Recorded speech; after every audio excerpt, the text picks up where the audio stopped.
नंदिनी ही joint फॅमिलीत राहत होती. तिचे कुटुंब मोठे असल्यामुळे त्यांचे घरही एखाद्या राजवाड्यासारखे होते. तिच्या कुटुंबातील प्रत्येक सदस्यासाठी स्वतंत्र खोली होती, मग तो सदस्य मोठा असो वा लहान. ज्याप्रमाणे नंदिनीचे संपूर्ण कुटुंब एकत्र राहत होते, त्याचप्रमाणे तिच्या घरातील सर्व लोक एकत्र जेवण करायचे. नंदिनीचे आजोबा त्यांच्या गावातील सरपंच होते, त्यामुळेच घरासोबतही गावातही त्यांच्या प्रत्येक शब्दाला मान होता. नंदिनीच्या आजोबांना 4 मुले होती. त्यापैकी नंदिनीचे वडील सर्वात मोठे होते. नंदिनी ही तिच्या आईवडिलांची एकुलती एक मुलगी होती आणि त्यांना नंदिनी खूप उशिरा झाली होती. तर तिच्या दोन्ही चुलत्यांना 2 मुली आणि 3 मुले होती. त्यांच्या गावात अशी प्रथा होती की नातेवाईकांमध्येच मुलींना दिले जात होते, पण नंदिनीचे आजोबा या प्रथेच्या विरोधात होते. त्यांचे म्हणणे होते की असे केल्याने नात्यात गोडवा राहो अथवा न राहो, पण त्यामुळे नात्यात दरार नक्कीच निर्माण होऊ शकते. म्हणूनच नंदिनीच्या आजोबांनी आपल्या कोणत्याच मुलाचे लग्न नातेसंबंधात केले नव्हते आणि नंदिनीचेही नात्याबाहेर लग्न ठरवण्यात आले होते. खरं तर 1 वर्षांपूर्वीच तिचे लग्न ठरले होते, पण मुलाकडच्या कुटुंबातील व्यक्तीचा मृत्यू झाल्यामुळे हे लग्न पुढे ढकलण्यात आले होते आणि आत्तापर्यंत सर्व काही ठीक चालले होते. नंदिनीच्या लग्नाला आता 8 दिवस राहिले होते. त्यानिमित्ताने त्यांच्या वाड्यासमोर एक भव्य मोठा मंडप टाकण्यात आला होता. त्या घराचे अंगण घरापेक्षा खूप मोठे होते. अख्ख्या गावाला बोलवलं तरी ते कमी पडणार नाही इतके मोठे होते.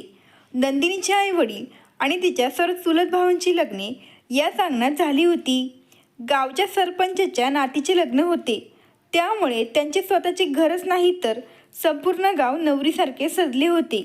नंदिनीला तयार करण्यासाठी शहरातून खास ब्युटिशियन आले होते आणि त्या ब्युटिशियनला नंदिनीच्या सासरच्याने शहरातून पाठवले होते, कारण नंदिनीच्या होणाऱ्या नवऱ्याची इच्छा होती की नंदिनीने लग्नाच्या दिवशी खूप सुंदर दिसावे.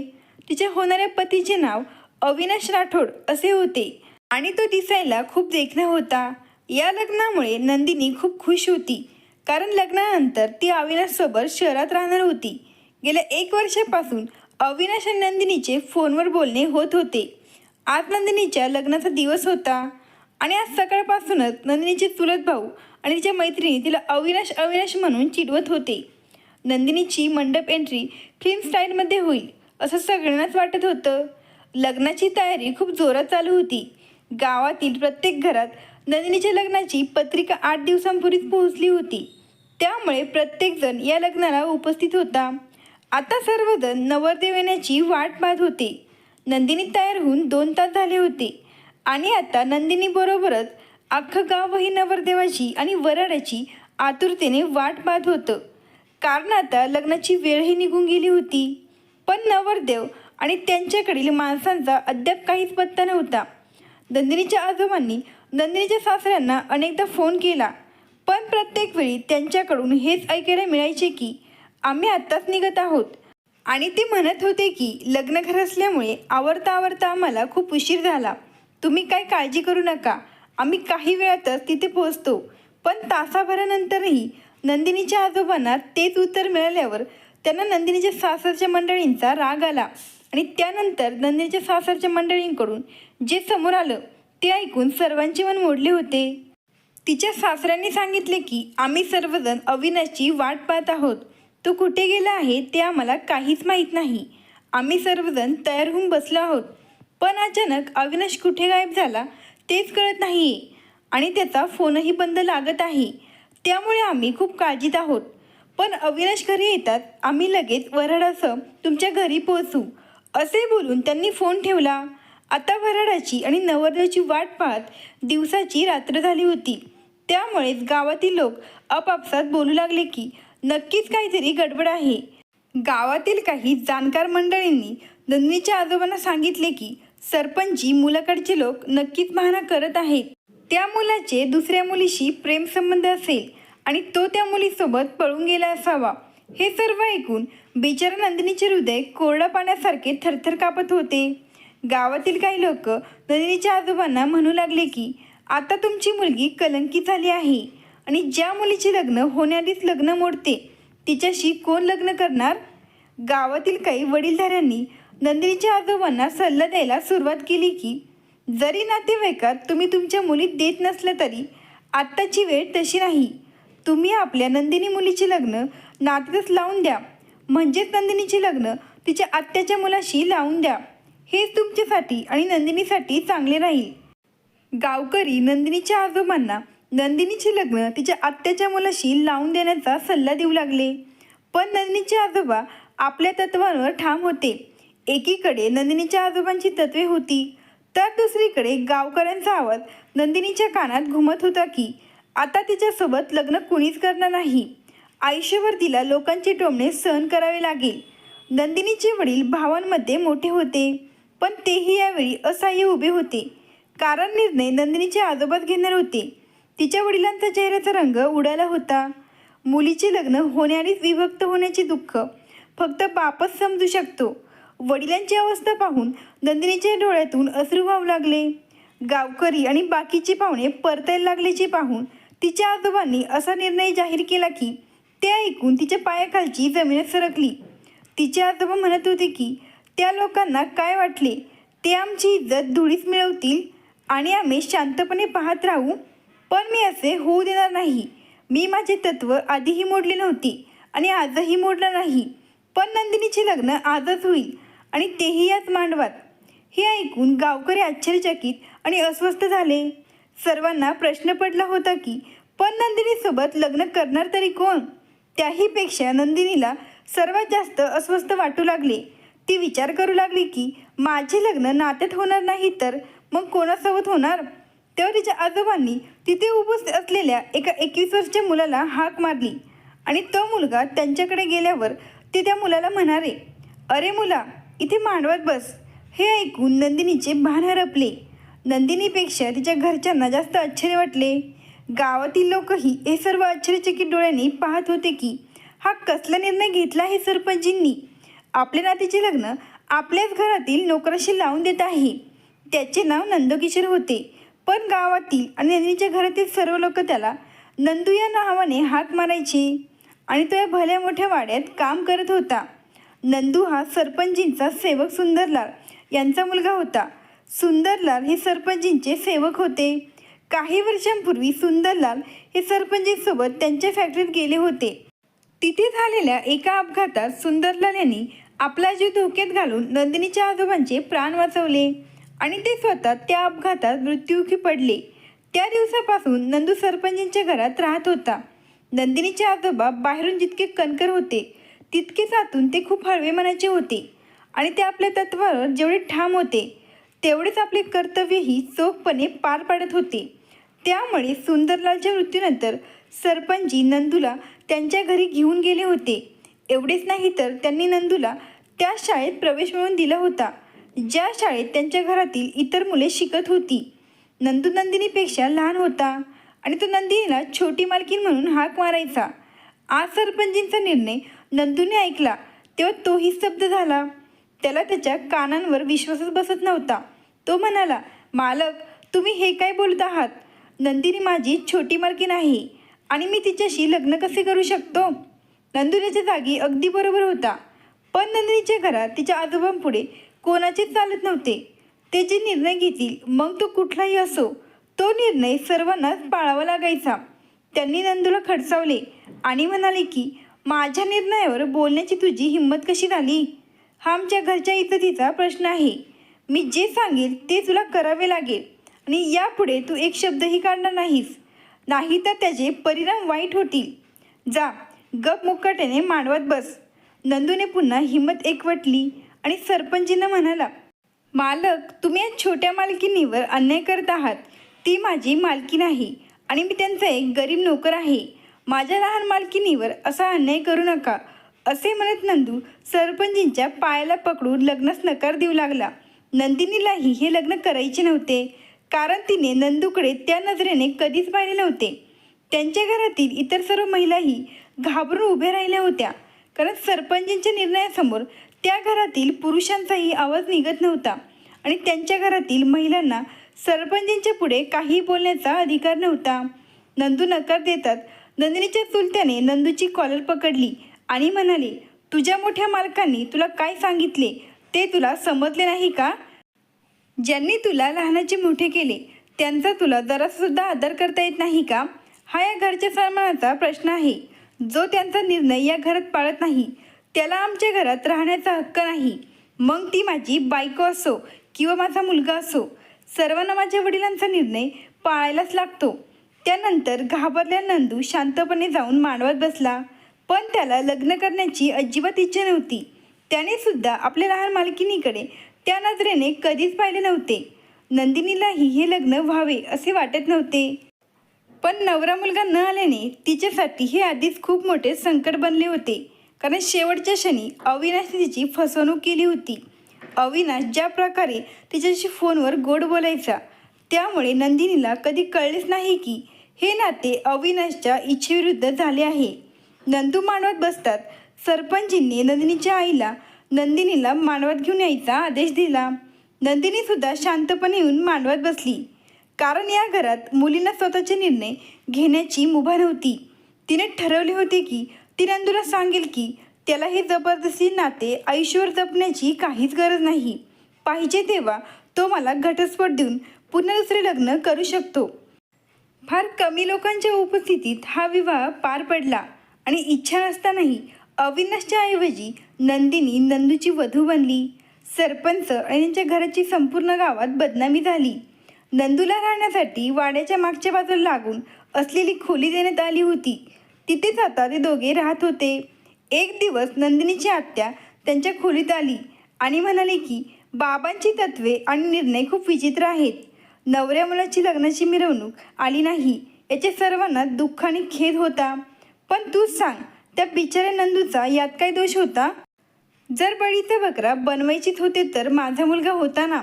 आणि गाववाल्यांची म्हणणेही तेच होते. पहिली गोष्ट म्हणजे तो गरीब आहे आणि वर तो या घराचा नोकर आहे. जर बाबांनी त्यांची तत्वे बाजूला ठेवून तुझे लग्न माझ्या मुलाशी केले असते तर कौटुंबिक बाव कुटुंबातच राहिली असती आणि इतकी बदनामीसुद्धा झाली नसती. नंदिनीच्या आत्यासुद्धा त्यांच्या वडिलांच्या निर्णयावर नाराजी व्यक्त करत होत्या. पण यात नंदिनी काय करणार होती? कारण ती जबरदस्तीच्या नात्यात बांधली गेली होती.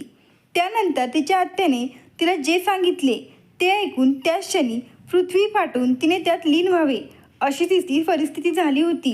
स्वप्ने पूर्ण होण्याआधीच भंग पावणे ही त्यावेळी नंदिनीपेक्षा चांगले कोणालाच माहीत नव्हते. तिची आत्या तिला सांगू लागली की नंदू अजून लहान आहे. कदाचित पहिली रात्र काय असते हे त्याला माहीत नसेल. त्यामुळे तू त्याच्यापासून दूर राहणे तुझ्यासाठी बरे राहील. आणि जोपर्यंत नंदूला या गोष्टींची समज येत नाही तोपर्यंत तुला लग्नाच्या पहिल्या रात्रीसाठी आणखीन काही दिवस वाट पाहावी लागेल. नाही तर अवघड आहे. एवढे बोलून आत्या खोलीबाहेर गेल्या. नंदिनीच्या डोळ्यातून अश्रू वाहत होते. नंदिनीने तिच्या लग्नाच्या रात्रीचे काय नियोजन केले होते आणि काय घडून बसले होते. नंदिनीने विचार केला होता की लग्नाच्या पहिल्या रात्री ती आधी अविनाशला तिच्या मेहंदीत लपलेले अविनाशचे पहिले अक्षर ए शोधून दाखवायला सांगेल. त्यानंतरच त्याला नंदिनीला स्पर्श करण्याची परवानगी मिळेल. पण तिने जे स्वप्न पाहिले होते त्याचा आता काहीच उपयोग झाला नाही. नंदू हा पूर्णपणे भोळा होता. त्याला जगाच्या गोष्टींचे आकलन नव्हते. नंदिनी खोलीत बसून तिच्या नशिबावर रडत होती. तेवढ्यात अचानक कोणीतरी नंदूला खोलीत ढकलले. तिची नजर नंदूवर पडताच तिला आठवलं की ज्याला ती गमतीने लहान म्हणत होती तोच आज तिच्या नशिबात नवरा म्हणून येईल याचा तिने कधी विचारही केला नव्हता. नंदू खोलीत येताच तिला म्हणाला, छोट्या मालकीन, तुम्ही न काही बोलता या लग्नाला संमती द्याल अशी मला तुमच्याकडून अपेक्षा नव्हती. मी या घराचा नोकर होतो आणि मोठ्या मालकासमोर जास्त बोलू शकत नव्हतो. पण तुम्ही तर या लग्नाला नकार देऊ शकला असता. तेव्हा नंदिनी म्हणाली, तुम्ही या नात्याला नकार देण्याचा खूप प्रयत्न केला पण तुमचे कुणी ऐकले का? छोटी मालकीन, तुम्ही मला असे आदराने बोलू नका. मी तुमच्यापेक्षा दोन्ही गोष्टींनी लहान आहे. यावर नंदिनी म्हणाली, तुम्ही आता नात्याने माझे पती आहात आणि हा आदर जर पत्नी आपल्या पतीचा करू शकत नाही तर त्या नात्याला काय अर्थ? आमच्या घरात आजोबांच्या आदेशासमोर घरातल्या पुरुषांना बोलण्याची परवानगी नाही. मग मी तर या घरची मुलगी असताना स्वतःची बाजू कशी मांडू शकते? त्यांच्यासमोर जर मी या लग्नाला आक्षेप केला असता तर आणखीन दुसरे संकट माझ्यासमोर आले असते. पण आजोबा त्यांच्या निर्णयापासून मागे हटले नसते आणि आपले लग्न लावून दिले असते. मग बोलून काय उपयोग. आज नंदूला त्याच्या मोठ्या मालकावर खूप राग आला होता आणि तो रागाने नंदिनीला म्हणाला, नवरदेव आणि त्यांच्याकडचे माणसं आले नाहीत. नवरा मुलगा पळून गेला आणि इथे बळीचा बकरा मला बनवण्यात आले. पण छोटी मालकीन, तुमच्या आजोबांना जराशी सुद्धा लाज वाटली नाही का की ते काय करत आहेत. त्यांनी मला माझ्या मालकिनीचा पती बनवले. त्यांनी एकदा तरी आपल्या दोघांना आपल्या इच्छा विचारायला हव्या होत्या किंवा आपले म्हणणे त्यांनी जाणून घ्यायला हवे होते. नंदूने ते अगदी बरोबर सांगितले होते आणि नंदिनीही त्याच्याशी सहमती दर्शवली होती. तिलाही त्याचे म्हणणे बरोबर वाटत होते. पण सरपंचींच्या एका निर्णयाने नंदू आणि नंदिनीचे नाते जोडले गेले होते. नंदिनीचे मन अजूनही गोंधळलेले होते. अविनाशने तिच्याशी असं का केलं. त्याने तिच्या आयुष्याची बोट मध्येच बुडायला का सोडली. या संभ्रमातून नंदिनी आजवर बाहेर पडू शकली नव्हती. ती या विचारात मग्न असताना अचानक नंदू तिला म्हणाला, छोट्या मालकीन, तुम्ही इथे बेडवर झोपा, मी इथे खाली अंथरूण टाकून झोपतो. असे म्हणत नंदूने उशी उचलली आणि खाली अंथरूण टाकून झोपला. नंदूचा हा समजूतदारपणा पाहून नंदिनीला आज आजोबांसमोर नंदू खूप मोठा वाटू लागला होता. नंदिनीने तिच्या लग्नाची खूप स्वप्ने पाहिली होती. लग्नाच्या दिवशी कारण न देता अविनाश तिला सोडून जाऊन एवढी मोठी शिक्षा कशी काय देऊ शकतो. ही शिक्षा होती की विश्वासघात, हे आजपर्यंत तिलाही समजले नव्हते. दुसऱ्या दिवशी सरपंचींनी नंदूला त्यांच्या खोलीत बोलावले. त्यानंतर सुमारे 2 तासांनी नंदू पुन्हा त्याच्या खोलीत आला. त्याचा उदास चेहरा पाहून नंदिनीने त्याला त्याच्या उदास चेहऱ्याचे कारण विचारल्यावर नंदू म्हणाला की सरपंचींनी पुढच्या आठवड्यात आपल्या लग्नाची रिसेप्शन पार्टी आयोजित केली आहे आणि त्याआधी आपण दोघांनी नवरा बायकोच्या नात्यात यावं अशी त्यांची इच्छा आहे. हे ऐकून प्रथमच नंदिनीच्या तोंडून आजोबांच्या दिशेने काही नकोसे शब्द बाहेर पडले. मग नंदूही म्हणाला, छोटी मालकी, लग्नापर्यंत ठीक होतं, पण आता सरपंचींनी सांगितल्याप्रमाणे मी स्वतःला इतक्या लवकर जुळून घेऊ शकत नाही. असे म्हणत नंदू संतापला. मग नंदिनीने त्याला बेडवर बसवले आणि पाण्याचा ग्लास दिला. पाणी पिऊन नंदू थोडा शांत झाल्यावर नंदिनी त्याला म्हणाली, हे बघा, तुम्ही काळजी करू नका, बळजबरीने आपण असे कोणतेही नाते प्रस्थापित करणार नाही. मग नंदू म्हणाला, छोटी मालकीन, मी विचार करतोय की मी इथून पळून जावं आणि मग तुम्ही सर्वांना माझ्याबद्दल काही सांगावं, कारण इथे राहिलो तर सरपंचींच्या निर्णयामुळे वेडा होईल. नुकताच वयात आल्या नंदूला यावेळी नात्यातील नाजूकपणा कळत नव्हता, हे मान्य आहे. पण नंदिनीचे आजोबा नंदूला जे काही करायला सांगत होते तेही पूर्णपणे चुकीचे होते.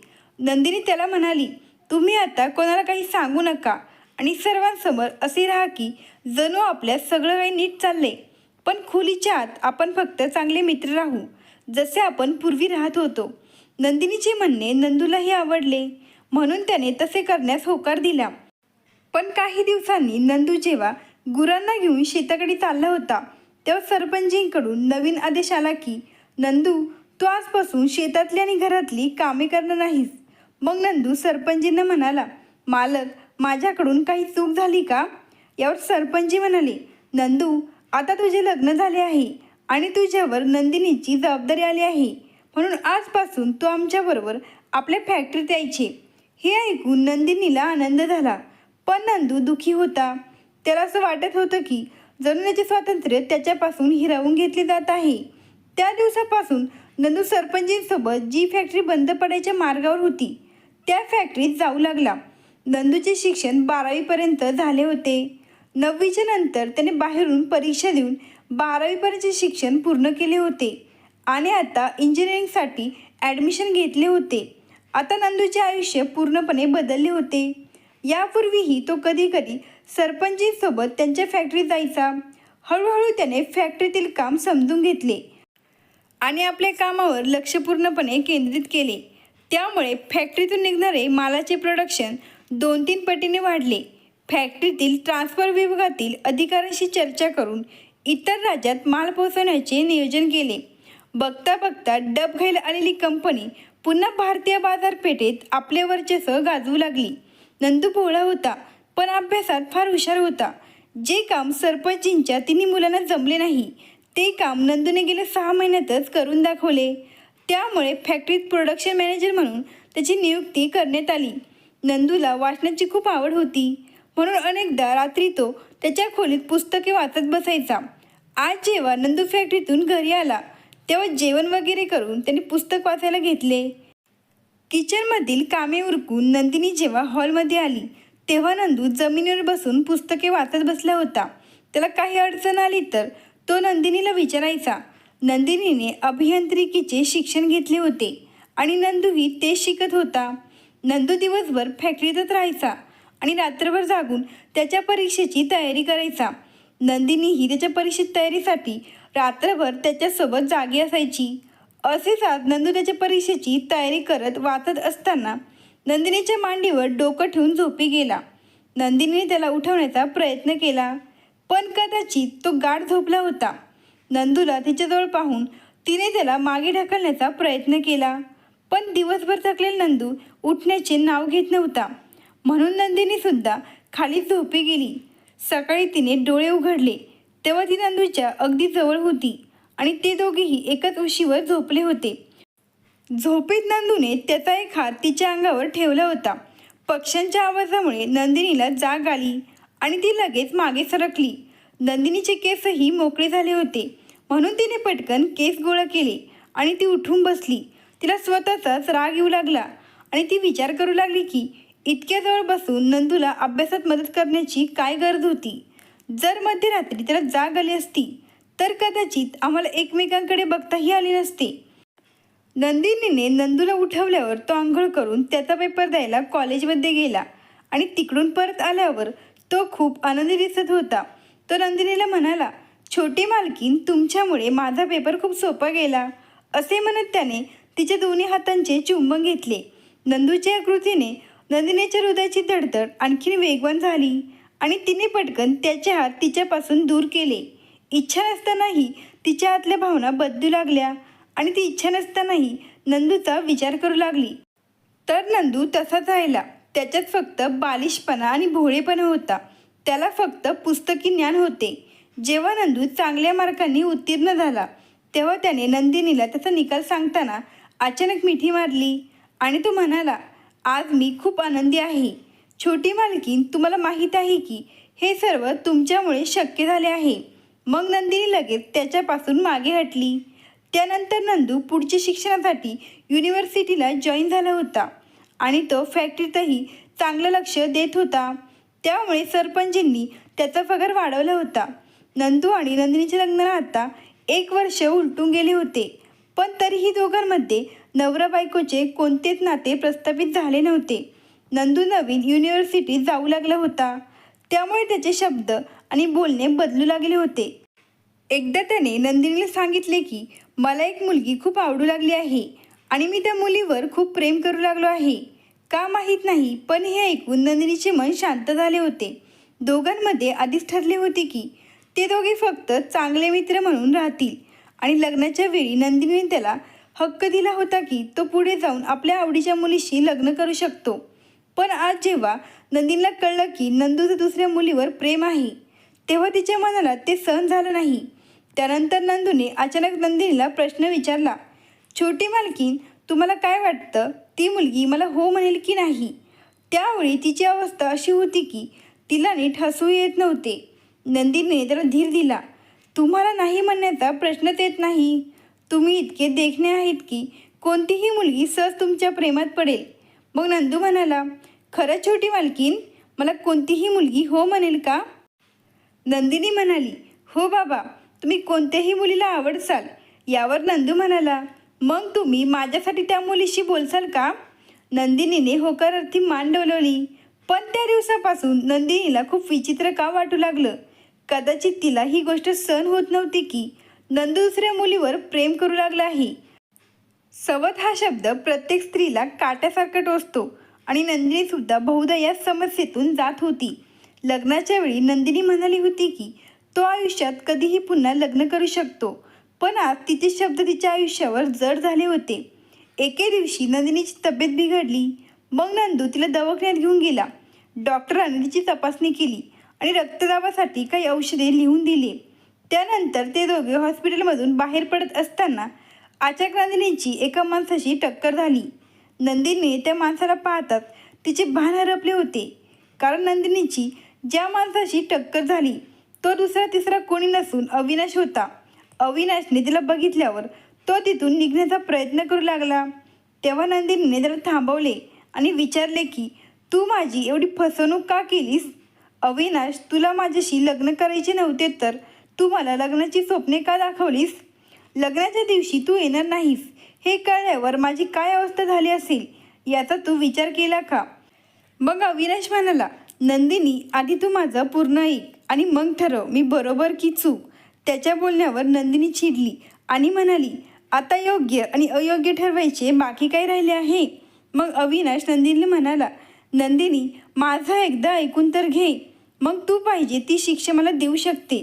तुझी कोणतीही शिक्षा मला मान्य राहील. मी तुझा अपराधी आहे हे मी मान्य करतो, पण मी जे काही केले ते मजबुरीने केले. तेव्हा नंदिनी रागाने म्हणाली, तुझ्या फसवणुकीला तू मजबुरीचे नाव देऊ नकोस. मी तुला कधीच माफ करू शकत नाही. तेव्हा अविनाश म्हणाला, हो नंदिनी, मला माफ करू नकोस, हा तुझा हक्क आहे. पण आज मी तुला जे काही सांगणार आहे ते लक्षपूर्वक ऐक. कॉलेजमध्ये मी एका मुलीच्या प्रेमात पडलो होतो आणि ती मुलगीही माझ्यावर प्रेम करत होती. त्या मुलीचे नाव मधू आहे आणि आम्हा दोघांना लग्न करायचे होते. पण लग्न करण्यापूर्वी आम्हा दोघांनाही आपल्या करिअरमध्ये सेटल व्हायचे होते. त्यामुळे आम्ही दोघांनी ठरवले होते की एकदा आमच्या दोघांचे करिअर सुरू झाले की आम्ही दोघे एकमेकांशी लग्न करू. वचन दिल्याप्रमाणे ठरलेल्या ठिकाणी पोचल्यावर मी मधूची वाट पाहू लागलो. मधूची वाट पाहत असताना दुपारपासून रात्र उलटून गेली होती, पण मधू आली नाही. मी रेल्वे स्टेशनवर तिची वेड्यासारखी वाट पाहत होतो. मी तिला अनेकदा फोन केला, पण मधूने एकदाही माझा फोन उचलला नाही.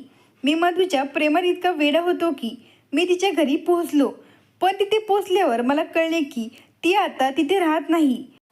आणि मग मला वाटले की मधूने माझा विश्वासघात केला आहे आणि तिने माझ्यावर खरे प्रेम केले असते तर ती नक्कीच मला भेटायला आली असती. त्यानंतर मी मधूचा इतका तिरस्कार करू लागलो की मी कित्येक दिवस स्ट्रेसमध्ये होतो. मग मी माझ्या मनाला कसेबसे पटवून दिले की कदाचित मधू तिच्या आयुष्यात दुसऱ्या कोणाशी तरी लग्न करून पुढे गेली असेल. म्हणूनच मी पण माझ्या आईवडिलांच्या आनंदासाठी तुझ्याशी लग्न करून आयुष्यात पुढे जाण्याचा निर्णय घेतला आणि मला खरंच सगळं विसरून तुझ्यासोबत आयुष्यात आनंदी राहायचं होतं. पण मग आपल्या लग्नाच्या दिवशी मला मधू तिथे दिसली, जिथे मी तुझ्यासाठी भेटवस्तू खरेदी करायला गेलो होतो. आणि जेव्हा मी मधूला माझ्यासमोर पाहिले तेव्हा तिच्या डोळ्यात अश्रू पाहून संपूर्ण सत्य माझ्यासमोर आले की मधू मला भेटायला का आली नाही. नंदिनी रागात अविनाशला म्हणाली, ती तुला भेटायला आली असती तर निदान मला हे दिवस बघावे लागले असते. मग अविनाशने सांगितलेले सत्य ऐकून नंदिनीचे डोळे पाणावले. अविनाशने नंदिनीला सांगितले की मधू मला भेटायला येत असताना लोकल ट्रेनला खूप गर्दी होती, त्यामुळे ती दारात थांबून प्रवास करत होती. ट्रेन काही अंतर पुढे आल्यावर अचानक मधूचा तोल गेला आणि ती शेजारच्या ट्रॅकवर पडली. पलीकडून येणारी ट्रेन मधूच्या पायांवरून गेली आणि जेव्हा तिने डोळे उघडले तेव्हा ती हॉस्पिटलमध्ये होती. तिचे दोन्ही पाय ट्रेन खाली चिरडले गेले होते आणि ती अपंग झाली होती. मधूने माझ्याशी नाते तोडले, कारण तिला वाटले की ती आता माझ्या लायक नाही. आता तूच मला सांग नंदिनी, मी तुला सोडून मधूची निवड केली तर यात माझं काय चुकलं? अविनाशचे बोलणे ऐकून नंदिनी अवाक झाली होती आणि तिच्या उत्तराप्रमाणे तिच्या डोळ्यातून अश्रू गालावरून वाहत होते. तेवढ्यात अचानक एक वॉर्डबॉय एका मुलीला घेऊन डॉक्टरांच्या केबिनमधून अविनाश आणि नंदिनीच्या दिशेने आला. नंदिनीने व्हीलचेअरवर बसलेल्या मुलीकडे एक नजर टाकली आणि मग अविनाशने फक्त होकारार्थी मान हलवली. नंदिनी समजून गेली की ती मुलगी दुसरी तिसरी कोणी नसून मधू होती. मधूला या अवस्थेत पाहून नंदिनीला आता काय बोलावे तेच समजत नव्हते. अश्रूंनी भरलेल्या डोळ्यांनी नंदिनीने अविनाश आणि मधू यांना त्यांच्या लग्नाचे अभिनंदन केले आणि त्यांना एकत्र आनंदी आयुष्यासाठी शुभेच्छा दिल्या. नंदिनीने रडताना पाहून नंदू तिला म्हणाला, छोटी मालकीन, तुमचं अजूनसुद्धा अविनाशवर प्रेम आहे का? मग नंदिनीने नाहीमध्ये मान हलवली आणि म्हणाली, मी हा विचार करत आहे की कधी कधी आपण सत्य जाणून न घेता एखाद्याबद्दल इतका चुकीचा विचार का करतो. नंदूने पुन्हा प्रश्न विचारला, मालकीन, तुम्ही अविनाशला माफ केले का? तेव्हा नंदिनी म्हणाली की अविनाशला माफी मागायची गरज नाही. जर अविनाशने मधुला सोडून माझ्याशी लग्न केले असते तर मी स्वतःला कधीच माफ करू शकले नसते. नंदू आणि नंदिनीचा संवाद अजून संपला नव्हता. तितक्यात घरापाशी पोहोचले आणि ते दोघेही गाडीतून उतरून त्यांच्या खोलीत गेले. असेच दिवस जात होते. तेव्हा अचानक एके दिवशी नंदिनीला आठवले की नंदूलाही आपल्या आवडीच्या मुलीशी लग्न करायचे आहे आणि त्याने नंदिनीला त्या मुलीशी बोलायला सांगितले होते. अविनाशला आपल्या आयुष्यातून गमावल्यानंतर आता तिला नंदूला तिच्या आयुष्यातून काढण्याची हिंमत तिच्यात होत नव्हती. पण नंदूलाही त्याच्या इच्छेनुसार आयुष्य जगण्याचा अधिकार आहे आणि माझ्या वाईटाचे परिणाम त्याने का भोगावेत असा विचार करून तिने हिंमत एकवटली. हा सगळा विचार करून तिने आज नंदूशी बोलायचं ठरवलं. नंदू रात्री घरी परतल्यावर ती नंदूला म्हणाली की तुमच्या म्हातारपणी त्या मुलीशी लग्न करायचा तुमचा विचार आहे का? मग नंदू म्हणाला, अरे नाही नाही छोटी मालकीण, मी इतका वेळ थांबू शकत नाही. नंदिनी म्हणाली, मग तुम्ही मला त्या मुलीचा चेहरा कधी दाखवताय म्हणजे मला तुमच्याबद्दल तिच्याशी बोलता येईल? तेव्हा नंदू म्हणाला, मी आता दाखवू शकतो, पण ती मला नाही म्हणेल की काय अशी भीती वाटते. एवढे बोलून नंदूने एक दीर्घ श्वास घेतला. मग नंदिनीने नंदूचा मोबाईल हिसकावण्याचा प्रयत्न केला आणि म्हणाली, तुमचा मोबाईल मला द्या, मला पाहू द्या. तुम्हाला अशी कोणती अप्सरा आवडली आहे जिच्यापुढे तुम्ही तुमचे प्रेम व्यक्त करायला घाबरत आहे? तेव्हा नंदू फोन लपत म्हणाला, नाही छोटी मालकीण, मला इतक्या छोट्या फोनवर तिचा फोटो दाखवून तिच्या सौंदर्याचा अपमान करायचा नाही. उद्या मी तुम्हाला तिचा मोठा फोटो दाखवतो, मग तुम्ही मला सांगा की ती माझ्याशी लग्न करण्यासाठी हो म्हणेल की नाही. आता नंदिनीला उद्यापर्यंत वाट पाहावी लागणार होती. हा एक दिवस तिच्यासाठी एक महिन्यासारखा होता. दुसऱ्या दिवशी नंदू घरी परतला तेव्हा त्याच्या हातात एक मोठी फ्रेम होती जी गिफ्ट पेपरने गुंडाळलेली होती. ती फ्रेम बघून नंदिनीला आतून जळजळ होत होती, पण ती करू तरी काय शकत होती. नंदू तिला म्हणाला, छोटी मालकीण, तुम्ही डोळे बंद करा आणि मी सांगेन तेव्हाच उघडा. असे म्हणत नंदूने ती फ्रेम आणून नंदिनीसमोर ठेवली आणि मग म्हणाला, छोटी मालकीण, आता तुम्ही डोळे उघडा. नंदिनीने डोळे उघडतात त्या मुलीला पाहून नंदिनीच्या डोळ्यातून अश्रू वाहू लागले आणि ती भरल्या आवाजात म्हणाली, मी? हो नंदिनी, तूच ती मुलगी आहे जिच्यावर माझे प्रेम आहे. लहानपणापासून मी तुला माझी छोटी मालकीण मानत आलो आहे, त्यामुळे तुला माझ्या भावना सांगण्याचे धाडस माझ्यात होत नव्हते. खरं तर नंदूने जी फ्रेम आणली होती ती फ्रेम नव्हती, तर तो नंदिनीचे सौंदर्य वाढवणारा सुंदर आरसा होता. स्वतःला नंदूची निवड समजून नंदिनीच्या डोळ्यातील अश्रू थांबत नव्हते आणि नंदूने ते अश्रू आपल्या तळहातावर घेतले आणि नंदिनीला म्हणाला, नंदिनी, हे माझ्या आयुष्यातील अनमोल मोती आहेत, त्यांना असे वाया जाऊ देऊ नकोस. नंदूच्या तोंडून तिचे नाव पहिल्यांदा ऐकून नंदिनीने नंदूच्या रुंद छातीला मिठी मारली आणि नंदूनेही तिला आपल्या मिठीत घेतले. मित्रांनो, ही कथा आवडल्यास लगेच सबस्क्राईब करा. धन्यवाद.